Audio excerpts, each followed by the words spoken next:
Welcome to Coffee and Conversation. My name is Honorine, and today I'm with Kerestin Goodman from the Department of Chemistry and Biochemistry. Kerestin is pursuing a PhD in biochemistry, and I'm very excited to interview her. She was nominated as a rock star graduate student, and I can't wait to learn more about her. Welcome, Kerestin, and thank you for your time. Thank you, Honorine. It's really a pleasure to be here. I'm really excited. So yes, thank you for having me today. Awesome. So my first question is, can you introduce yourself? I'm Kerestin Goodman. I am in Dr. Amy Sang's lab. I am a 6-year graduate student in her lab. And actually doing this PhD project was very interesting. It actually started after I got my master's degree in 2018. And we were thinking about the effects of microplastics. And after doing like extensive literature research reviews, we found that most of the research was only done in aquatic organisms, oysters, shrimps, rotifers, like different type of animals that you'll see or maybe read about or even consume, like me. And we found that there's not much literature done in humans, especially on human cells. And so we were like, wow, that's a really niche of area of research that no one really has explored yet. Let's look more into it. And so after talking with her about it, she was on board, I was on board. We really started, planning and doing, the process necessary to actually get started on my actual PhD dissertation project, which is looking at the effects of microplastics in human cells. So I was just really, excited about it to be able to answer or be able to start looking at some of the things that, could be caused by us being exposed to these microplastics, specifically with my current research in human lung cells. Okay, so does it mean you did your master at FSU? Yes. I did do my master's at FSU as well. That project was actually looking at drug delivery systems, and we looked at how to develop drug delivery systems to help potentially down the line be able to treat people that had different types of cancers. So for my master's project, it was actually looking at things that could potentially help treat people with cancer. And then now I'm looking at things that could potentially cause different diseases such as cancer. So I kind of did a 180 a little bit. So I'm really happy to have had both experiences. So it's really awesome. Awesome. So you're really not into cancer, but into the research surrounding cancer. Yes. How come? Where does it come from? With cancer, I think it's so much to be explored. Definitely not only with treatments, which is what I did for my master's, but also looking at potential carcinogens or environmental toxins or other things that aren't as heavily explored that can also cause the cancer too. So I feel by looking at it from both sides, looking at things that can possibly help treat cancer and things that could possibly cause cancer, we kind of have a bigger, I guess, understanding of, how we can deal with this particular type of disease and what things could lead to it, as well as what things we can do to help treat it. Okay, so there's so many types of cancer. Do you focus on one, or are you more like general? So actually for the research that I'm doing now is not necessarily specifically targeted to cancer. It's actually more looking at the environmental toxins that's around in the environment that could potentially lead to different types of disease states, such as cancer. So in order to actually, say that for certain we can't right now, we're still at the preliminary facet of the research, but we're actually looking at environmental toxins and looking at their effects in human cells. So that's where we're starting right now. And so even though I'm in a cancer lab, I'm actually doing more so looking at the effects of possible things in the environment that could lead to different causes of adverse effects in humans, and specifically in human cell lines. So for instance, like looking at polystyrene microplastics, we're exposing them to lung cells in a petri dish, and we're seeing what type of changes they can cause. And so far, we found that they cause different morphological changes. They cause different changes in cell proliferation, or how the cells grow over time. So the longer that these cells are exposed to the microplastics, we're learning that the cells aren't growing as they normally would.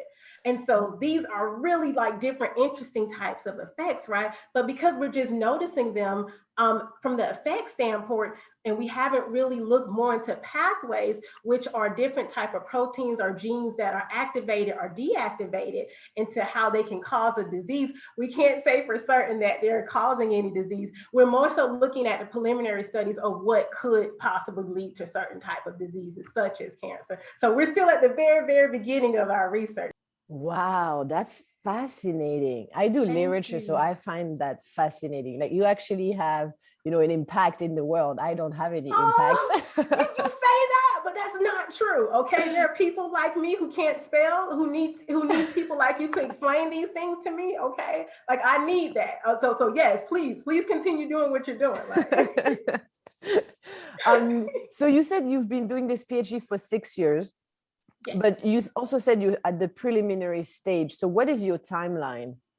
Oh wow, that's a very good question. So actually, Honorine, I'm scheduled to graduate this fall, so I don't really have much time left, right? So it was crazy. So when we first started, like in 2018, I literally had about 6 months to research, get all the like literature together. Then after that, it was literally like starting on the research, and then less than that, I had my fourth year talk coming up, which means you have to give a presentation in front of the entire department of of what research you've done.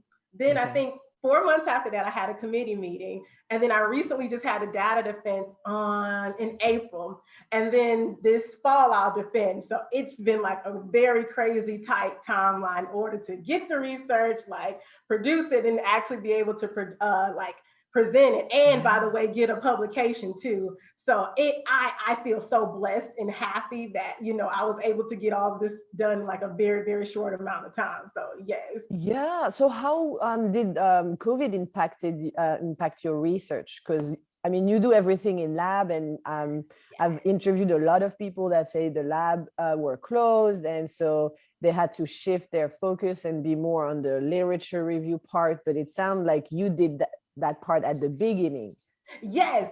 So I was lucky, Honoring. I was one of the lucky ones. So when COVID actually like came and then we had to shut down, I was at the part of my like PhD program where I was writing for the paper that was recently published. So during that whole time break, I was writing and like getting the manuscript together. So by the time that was done, it was ready to get sent out. And so when it opened up, I kind of picked up right where I left off and then just started the rest of the experiments necessary. So Yeah. And so to me, it sounds crazy that you're at the preliminary stage of the research, but you will graduate in the fall. Like, is this typical, or are you just a crazy person who's going to do everything in like 6 months when other people would take a year and a half? I didn't know. You're right. It's definitely not typical honoring. Normally, you would have 6 years to like work on your project, but in my case, I really liked my beginning project for the master's thesis, but I was really, really drawn to and interested in this microplastic research. So I actually switched projects like halfway through my PhD career, which is Oh. definitely not typical. So normally you would have, like you said, the full length of time, 5 or 6 years to work on it, but in my case, it was a little bit less than that. So yeah, it's not as typical. All right, enough about research. Okay. So tell me more about your day-to-day life. Like, what does it mean to be a graduate student in biochemistry? Wow. Okay. So I guess for me specifically, like you, Honorine, I get up pretty early in the morning. So normally when I get up in the morning, one of the first things I go do, I kind of did that this morning, is go check on my cells. So I take them from the incubator, put them under a microscope, make sure that they're growing right, that they look okay, and then I put them back. Then I start planning my experiments either for that day or that week. And then if I'm teaching, a lot of times I'll have office hours. So now, obviously, due to COVID, they're online. So I'll log on, I'll have some students log on, I'll answer any questions that they need answered about the course, or we'll go over a few practice problems. I also feel like with the students, it's also good to kind of check in on them, like, hey, how are you doing? Is everything okay? Like, was last week kind of tough? Did you understand these concepts? Like, it's okay to kind of care about the students and where they Yes. are too. Because with them being far away from home too, I know a lot of students have came back to Tallahassee to kind of get ready for the fall and stuff. I know they're kind of missing home, so it's always good Yeah. to check in with them and see how they're doing. Then after that, honoring, I may take like a tea break. So either I'll have like some green tea or something, or I'll go to Starbucks. Like I'll go to the Stroger Starbucks and just walk there. I'm like, I need some fresh air. Like I need to see people. Hmm. I may go over there and just, grab a coffee or, a latte or Hmm. something. And then I guess come back. And normally in the afternoon, that's when I start doing experiments where I'll expose the microplastics. I'll expose the cells, sorry, to the microplastics. And then the next morning, start doing experiments where that's looking at the pictures of them, seeing how they change the cell morphology, checking for indicators inside the cells, such as ROS, which is reactive oxygen species, which looks at cellular stress. So that's also another feature that we can look at. And then just doing the experiments. And I think if you do something that you're really passionate about, that you love, it won't feel like work or experiments. You're like, oh, look what I found out today, or like, oh, tomorrow. I'm going to do that tomorrow. So it's exciting. It's always fun. It's always something different and new. I can definitely say that since this is the first time anyone has done it, I can definitely say it's definitely new research. Like, yeah.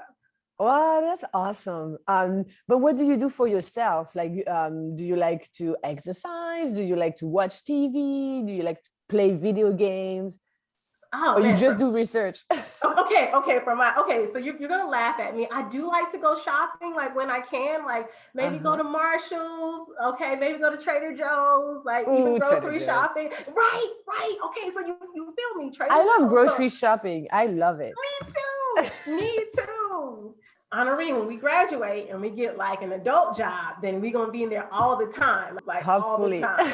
Yes, that's what we're gonna be doing. And so talking about jobs, what do you want to do as future job? As a future job, okay, I know I'm supposed to kind of know already, especially since I'm graduating.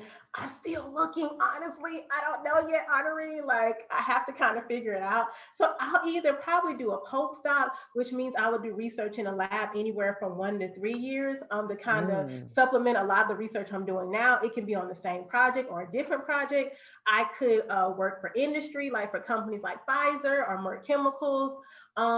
And then I could also work for a government job, so work in a lab Oh. there doing something, or obviously I could possibly go into teaching too. I'm still thinking about it. I don't know yet. I'm not. I don't know yet. I don't know. So you don't know if you want to go into academia or into the industry? Exactly. I'm still thinking that. Like I'm debating because I've done internships at both, like in government and industry and academia, and all of them were really good experiences. So they're like, okay, so now what do you want to do? I'm like, I don't know. I'm trying to figure it out. I got to figure it And out. so if you graduate in the fall, which means in December, Mhm. how does it work in the process of applying for what comes next? You want to start applying now because I've already started like getting my LinkedIn profile together and Hmm. kind of start reaching out to like contacts and stuff. So you want to start applying now to all the possibility avenues you want to go, like this postdoc or industry, and start doing that now. So then by December you can maybe secure something by January or so of next year and go ahead and start working. So yes. Okay, so you might not like my last question, Okay. which is how do you see yourself in 5 years? Wow, that's not a bad question. That's a good question. Like it's like I have a crystal ball in my head that Yeah. you're bringing out for me. In 5 years, I would like to be more secure, I guess, in like my professional career. Like Hmm. either have a job, like either be done with a postdoc, or be settled into the industry job and just be settled and secure. For me, having a house is not like such a big thing right now. I mean, great if it happens, but if it doesn't, and I'm like somewhere near family, or I can afford for my family to come see me, I'm okay with that. Like, what Okay. else? And I guess, um, what else? What's another goal in 5 years like that? Oh, and I guess like within that time, I guess after I graduate, I guess one of the main things I want to do is to be able to actually have like more time with family and friends. Like, I don't know if you're like me, I call them and talk to them all the time, but it's not the same as seeing them. So I feel like I'll have time to actually, like, if I want to go visit the friend, like be able to go visit them or they come visit me, like I think that's something to look forward to in 5 years, hopefully, when the pandemic is kind of, Yeah, I in a mean, in better five place years, I too. hope so. Yeah, right. So I think for me, honoring, that's like the biggest thing. Like definitely like having that, more time with family and friends. Cause I miss that. Like, so I want that. Be settled in my professional career and have more time with family and friends. Yes, that's what I want in 5 years. So where are you? That's, I think, amazing. I really like that. Where are your family and friends? Where are you from?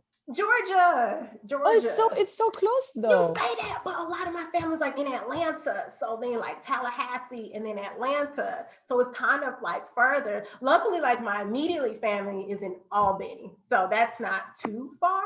But Uh-huh. still, since my research schedule is very like demanding right now, since I'm towards the end, a lot of times I work weekends. So yeah, yeah. So it's not as easy to kind of, be able to see them as Yeah. much as I would like. So yes. Even during the summer?